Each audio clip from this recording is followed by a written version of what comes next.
If you sell on Amazon, this marketplace might owe you money. And in order to make sure you get all this money back, we recommend using a professional reimbursement service. In this video, you will learn how does a reimbursement service work, as well as what are the important reimbursement updates are coming up from Amazon in the next months. If you need help recovering your money from Amazon, try Seller Investigators. You will find the link below in the description. Hello, Lee. Welcome back to the Orange Click YouTube channel. I'm excited to have you here today with me to talk about all things related to getting reimbursements from Amazon as an Amazon seller, but also to introduce Seller Investigators tool to the sellers, because it will help to save some time for Amazon sellers, but also get more money back from Amazon. Amazon actually owes them. So before we go to the discussion, could you first introduce yourself and give us just a brief overview what Seller Investigators tool is and what you do? So my name is Lee Lurie, and I'm one of the founders at Seller Investigators. We've been doing this business about 7 years, and we're a part of the Carbon 6 footprint, if you're familiar with Carbon 6. And essentially what Seller Investigators does is when you are selling on the Amazon marketplace, and we're talking about FBA primarily here, when you are on the FBA marketplace, there is no allotment for what would be shrinkage in traditional retail. And, shrinkage is typically loss, damage, missing, things that can no longer be sold as new for a variety of different reasons. There's no allotment for that within Amazon. But about 1% of your sales are, just because of the nature of Amazon being a big business and lots of warehouses and you being small, regardless of how big you are as a seller, you are relatively small compared to them being gigantic. And mistakes happen, things get overlooked, things get, damaged in transit. And we act as that intermediary for you in order to get back all of those, sometimes nickels, pennies, dimes, dollars, $10 bills, $500 bills. And it varies sort of all over the place. So we are in there advocating for you, trying to get back every dollar that Amazon owes you. Okay, sounds good. And to inform sellers who are maybe not so familiar yet with the whole reimbursement topic, how it is usually, is Amazon also issuing some reimbursements automatically to sellers, or why it's such an important thing to check options to use services like Seller Investigators tool is offering for sellers? Yeah, so depending on the category you're talking about, because there are different types of reimbursements, but technically Amazon says they are going to do auto reimbursements. But that can be challenging for them. Again, going back to them being gigantic and you being small, pennies and nickels make a big difference to a seller in their overall profitability and to their own personal business. But to Amazon, they're a behemoth. It's just what it is. They're just a gigantic business, and it can be difficult for them to always be 100% accurate the way you might ask them to be, which is why it's important. You can do some of these things internally, and we have lots of clients that do that and then have us scrape on the back end sort of to make sure that their team are doing a good job. What oftentimes happens is you get about 50% of the dollars that are available just because you're just not as efficient at submitting the tickets. You don't do it in the way Amazon really likes, those types of things. We've been doing this for so long. We submit so many tickets and we've gotten back so much money that, by just the nature of doing it over and over and over again, we've gotten better at it than you or your team is going to be. It's just the way that it is. Okay, and before we go and discuss how it really works and what have been actually some of the recent updates to it, you said you have done it for a long time, and obviously you founded Seller Investigators tool also a while back already. So for you, or in your experience, how has this area changed in Amazon? Is it more difficult to get reimbursement? Are there more types of reimbursement possible to get? Or what has changed if you think back the early days and compared to how businesses are run today? Yeah, sure. So, 7 years ago, the industry was very immature. There were really very few players. Very few sellers were even aware this was something that they were entitled to getting back from Amazon. And so in a way, it was like the Wild Wild West. There was just, there was money kind of falling out of the sky.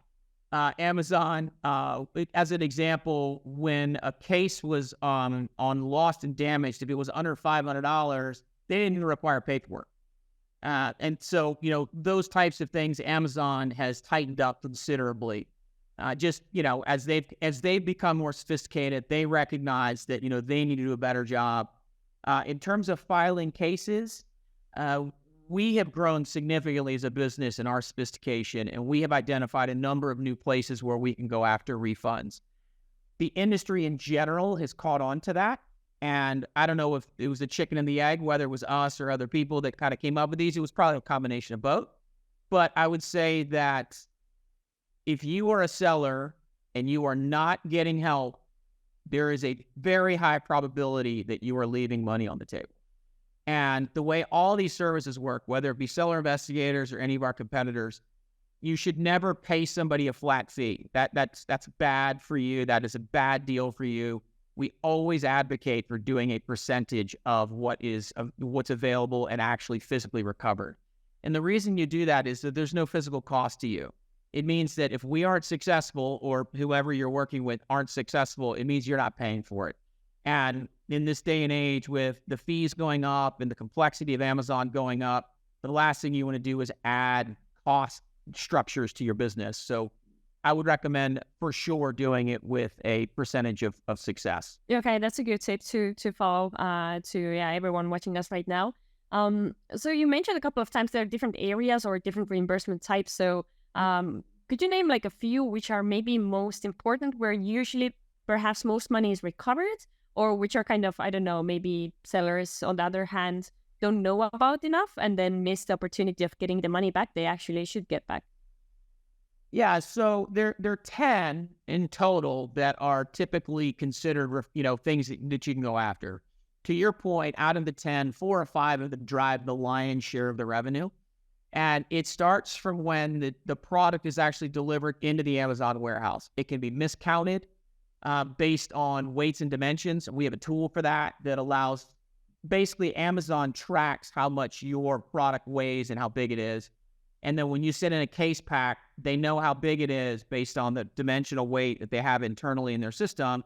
And then they estimate what's in the box based on weighing and measuring the exterior box. They don't physically count the inventory. That may sound kind of strange, but it would lead to more problems than counting millions and millions and millions of things a day. So it is a more efficient way to do that. But if your weight and dimension of your ASIN is not right, from the very beginning of Amazon taking delivery of your product, you're almost guaranteed that they're doing it incorrectly. And that's not really necessarily their fault. It's your fault for not knowing that your weight and dimension is not correct in their system. And we have a tool that's free on our platform that if you're a seller investigator customer, that you can do, basically it'll track it. It takes a little bit of work from your perspective because you need to put in your own weights that we can export from Seller Central what Amazon has. But you need to go in and spot check and make sure that those weights are accurate. And if they are, or if they're not, I guess let me rephrase that. If they're not, we can go in and advocate and correct for those things. And if they are correct, you're much less likely to have missing inbound problems that, relate to, refunds there. Then you have intra warehouse delivery. So they ship a product from one area, let's just say these are examples, but St. Louis to Seattle. And it's already in Amazon's, they already control it. They sometimes lose it in transit. Sometimes some of it gets lost, it gets damaged, it gets run over by a forklift. It could be any number of reasons why the product, when it's in the warehouse, gets kind of mangled or lost or stolen. I mean, we don't want to think about it this way, but we're all human beings. The people working in the warehouse, they're human beings. Things go away, things get lost. It's just the nature of the world. And if you're not advocating on your own behalf, or you don't have a company like us or other companies in this industry advocating for you, Amazon is not looking out for you. That's not their business model. They are busy trying to give good customer service to people who are consuming product on the platform. And you need to be paying attention to this as a seller. Okay, yeah, makes sense. And I already briefly mentioned earlier, there have been some recent updates how Amazon deals with some reimbursements. So could you share us what was the announcement that Amazon made that people have now discussed during the past days? Yeah. So, and this came out last week, and it is, causing a bit of an uproar in the industry, if you will. Everybody is pivoting and kind of trying to manage it. So certainly a poignant question. And I want to make sure that I get it right. It's going to start November 1st. And specifically lost and damaged, which has been a category that today is still the case. But in all these refunds, they typically go back between 9 and 18 months that you could look back and collect monies that Amazon may have done incorrectly. Within that same language, the Amazon is supposed to auto reimburse for things on their own, in kind of air quotes, right? Which I think they do. I think they try, but they can be challenging for them, again, based on just sheer volume of cases and just things that are going on. The language that they've changed starting November 1st is that 18-month window for loss and damage is now going to become 60 days.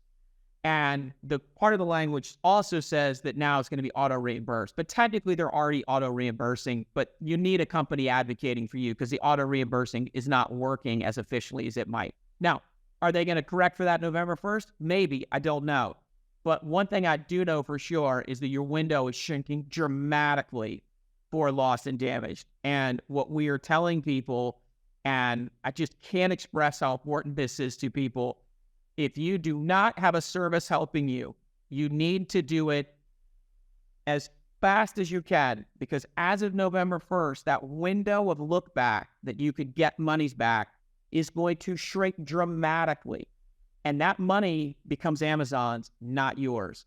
So while there is no call to action, I can tell people to say, oh my gosh, you've got to sign up for this service. This puts a running clock on things. You need to sign up for a service to make sure that as of November 1st, your window is massively going to close. There's another one where returns, this is also coming out November 1st.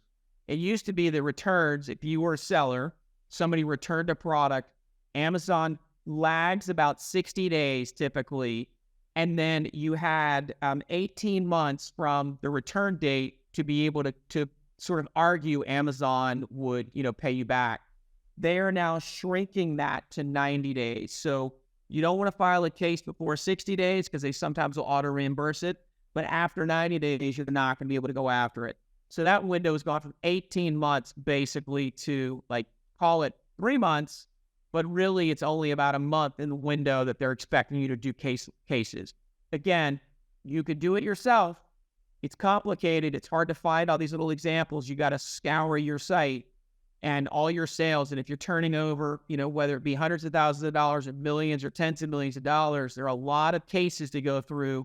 And we have software that allows us to see that, which makes the process much cleaner and much more efficient. But that's another thing that Amazon is going to compress from a time perspective starting November 1st. The auto reimbursement, the logic people are thinking is that Amazon is doing that because it's not profitable for them to be going back and forth on all of this money. So it's just easier for them to auto reimbursement. The question is are they actually going to auto reimbursement? We don't know. That's to be seen. Okay, so basically we will see if the auto reimbursements will get better or they're kind of the same, that sometimes sellers do get money back automatically as they should get, and sometimes it will be as it is right now, so that a company like yours could potentially help sellers to find the places where they could get money back. Exactly. I mean, I think they do make an effort to do it, but if they're successful 15 or 20% of the time to do the auto reimbursements, and that leaves 80%, the person who ends up eating that 80% is the seller. And that's not anybody's fault except the seller for not standing up for themselves. Amazon will give it to you if you argue it. Their systems do the best I think that they can, but when they fall short, you need to be there telling them, hey, look, you're missing this, you're missing that. One thing is for sure, the windows of opportunity to get money back are being curtailed significantly. So the call to action is you need to deal with this as soon as humanly possible. Sign up for a service, get on a service. It is super important. And just to kind of illustrate a little bit for the sellers, because we know sometimes they do have a lot of things on their plates from different areas of running their Amazon business, from maybe finding a new factory to source from to dealing with reimbursement. So very briefly to illustrate, so if a seller is now watching us, they have not signed up with any of the services yet and would be interested in signing up for a seller investigator service. How is the process? Is it complicated process? Does it take time to sign up? Is it kind of very smooth process to do, or like how much time they should like set aside to even sign up for it? Sure. So that's a great question. And if you're a seller, more often than not, you've given some third-party people access into your Seller Central account. Very hard to run a proper business on Amazon without having some support in different directions. We're going to fall into a similar category as other people. So there is going to be a sign up. You can do it at sellerinvestigators.com, or you can go through the carbon6.io portal, where we have a variety of tools. That Seller Investigators is one of those tools. Either one is the same thing. And then the sign-up process is two-step, and that's done so that people can't nefariously get access into your Seller Central account, which nobody wants to have happen. You're going to grant us 4 access points of visibility into seeing some sales reports and being able to submit tickets on your behalf. We don't get into your banking. We don't get into being able to change your website or your ASIN. Or your Seller Central platform. We only need to be able to download some reports and submit tickets on your behalf. It's pretty straightforward. We have lots of Loom videos and things on the website that can walk you through. We also have a team of dedicated people who can help you go through it if you have challenges.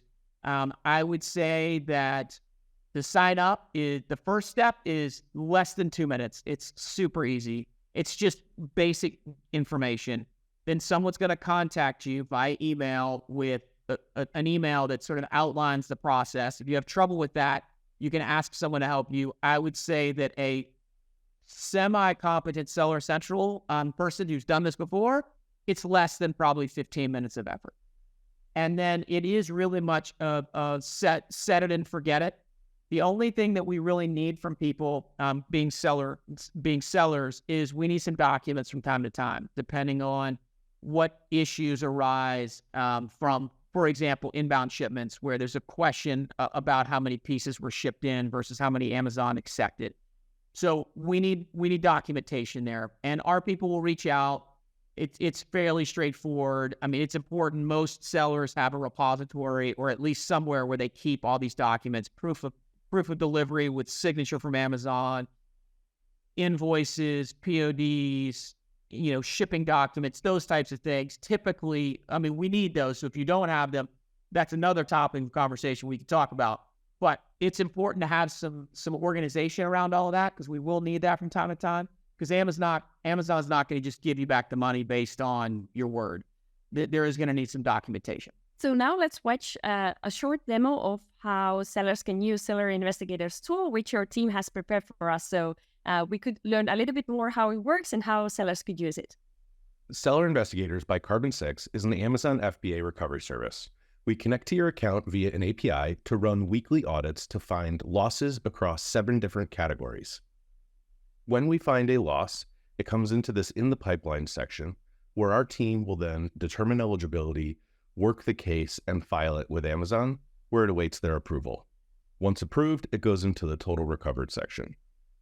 In the event that we need help from the client in the form of a document, typically for missing inbound shipments, that will show up in this Action Required section.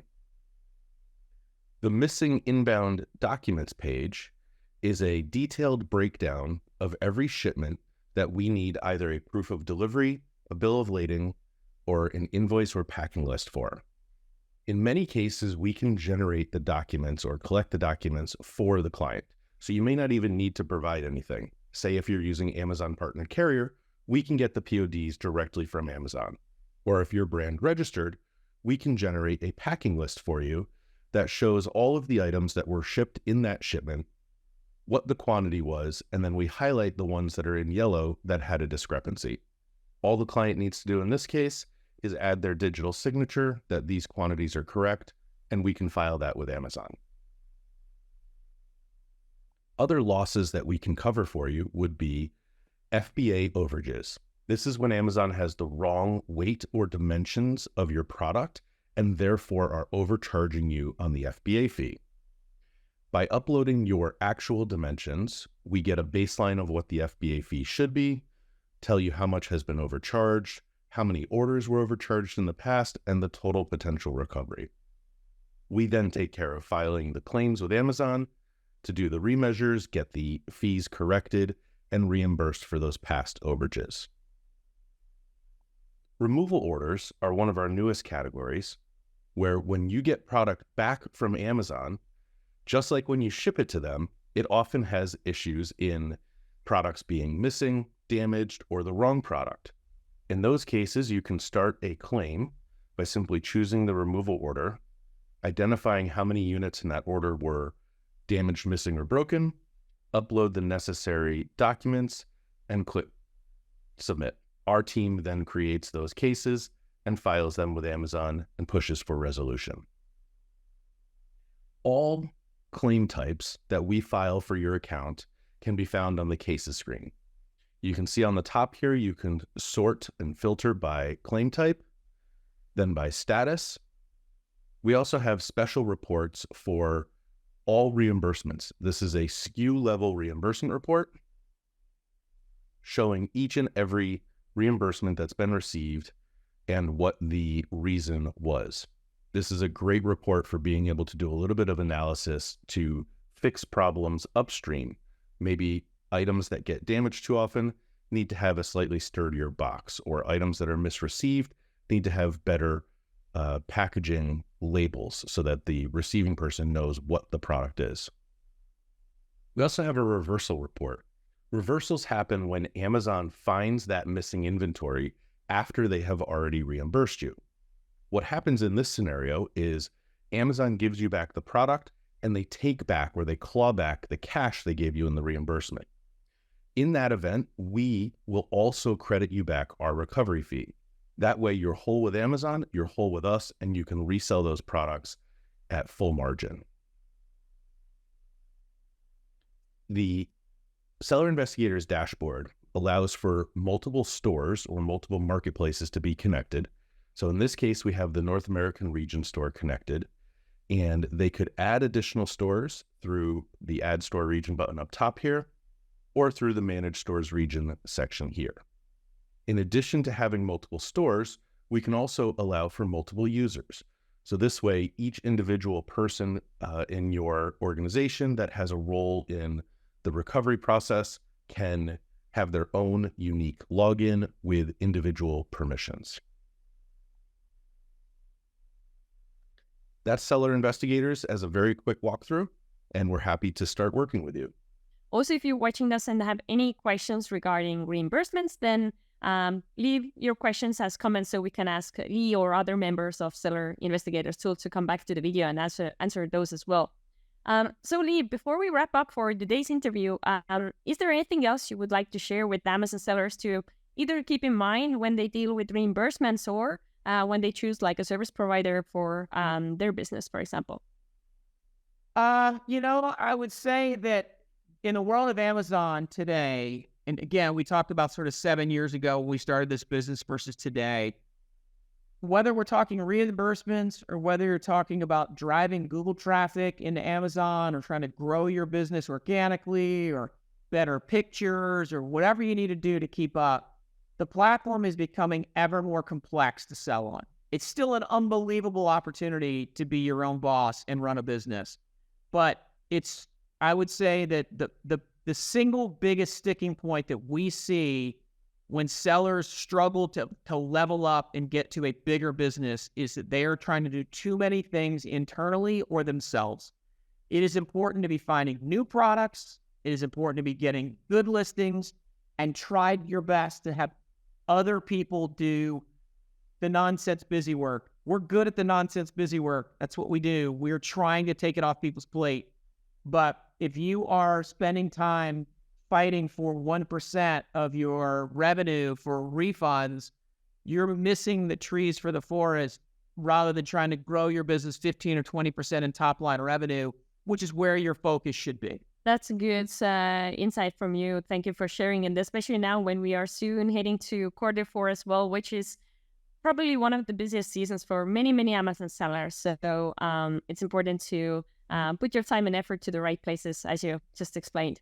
So Lee, thanks again for joining me today. It was great to see you, and I hope to see you soon. And if you have any tool updates or, for example, Amazon is doing any updates again from their side. So take care and see you soon.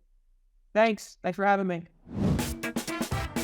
I hope this video will help you to successfully claim Amazon reimbursements. If you would like to try Seller Investigators, for that, sign up for their services using the link in the video description. If you have additional questions about what was talked in this video, leave them in the comment section below. And don't forget to hit like and subscribe to this channel. And now I recommend you to watch other video where you will learn more about reasons why Amazon might owe you money and see some real case studies of successfully done reimbursements. So check this out.